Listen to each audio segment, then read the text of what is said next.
अब रोज़ रोज़ का ये मुझसे बर्दाश्त नहीं हुआ और कल मुझे ऐसा शैतान आया कि मैंने ये कदम उठा लिया।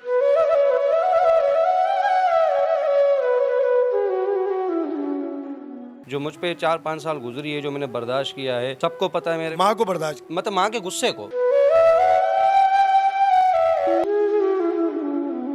नहीं, जब बर वक्त हमने पकड़ा तो उसको कोई पछतावा नहीं था।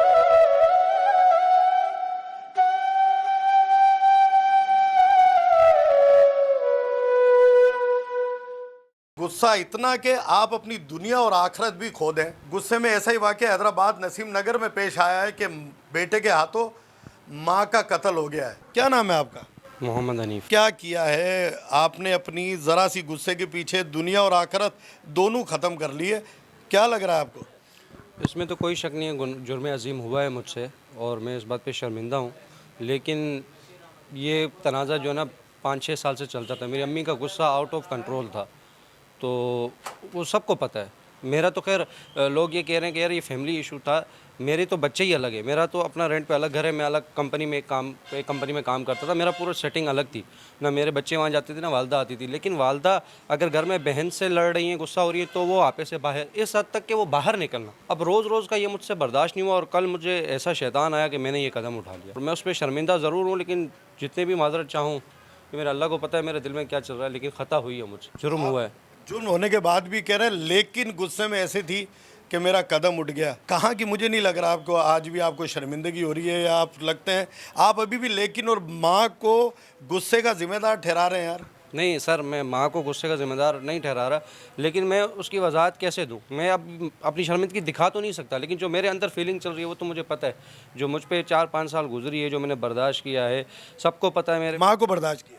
मतलब माँ के गुस्से को, माँ को नहीं, माँ के गुस्से को। मैं पाँव पड़ता तो उसको कहता था अम्मा जैसे तू कहेगी वैसे करूँगा, लेकिन खुदा का वास्ता कुछ हमारी इज्जत रख ले। जब हमारे अड़ोस पड़ोस वाले वो हमें हाथ जोड़ के बोलेंगे भाई आप लोगों का रोज़ रोज़ का तमाशा है, आप अपना ये मकान बेचे कहीं और चले जाएँ, तो सर शर्मिंदगी होती है। और एक औरत का बाहर निकाला और इस तरह के मतलब ना उसको बेटे की इज़्ज़त की परवाह है, ना उसको शौहर की इज़्ज़त की परवाह है, किसी की भी परवाह नहीं। तो ये रोज़ रोज़ देख देख के मैं बेजार हो गया था। ये कदम मुझसे इसलिए हुआ है। बाकी तड़प थी, आप इकलौते बेटे थे, आप छोड़ के चले गए, तो वो पागल ही होगी ना यार। आपका इकलौता बेटा आपको छोड़ के चला जाए तो आप क्या करोगे? आपकी बीवी क्या करेगी? सर मैं छोड़ के नहीं गया था, उन्होंने मुझे खुद घर से निकाला था। और एक बार नहीं निकाला था, 3 बार मुझे घर से निकाल चुकी थी।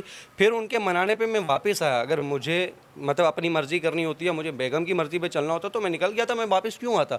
उन्होंने एक बार गुस्से में निकाला, फिर मुझे कुछ 1.5 साल 2 साल के बाद मुझे मनाया कि बेटा मुझसे गुस्सा हो गया, तुम चले गए, वापस आ जाओ। मैंने एतबार किया, वापस आया।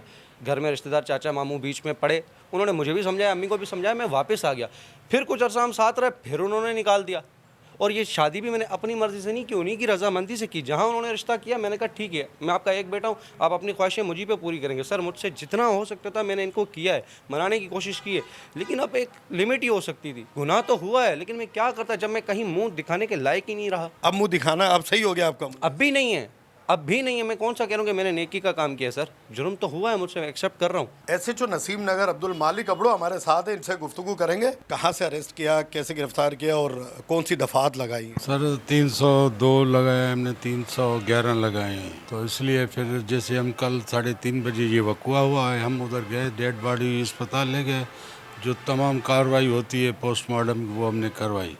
उसके बाद टेक्निकल तरीके से हमें DIG साहब SSP साहब का सख्ती से हुक्म ही था, DSP साहब का, तो टेक्निकल तरीके से हम इसके पास कल पहुँचे हैं।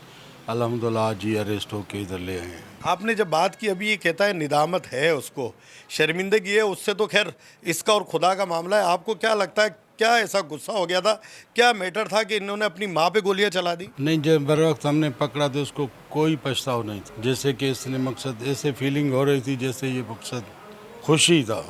हाँ बिल्कुल खुशी था। और उसी टाइम इसने हमें बयान दिया है, वीडियो बयान दिया। बोले वो मेरे से यूँ जिस तरह अभी बता रहा था कि यूँ करती थी, गलियों में आती थी, गोलियां खाती थी, ये कोई पछतावा, अभी भी इसको कोई पछतावा नहीं है।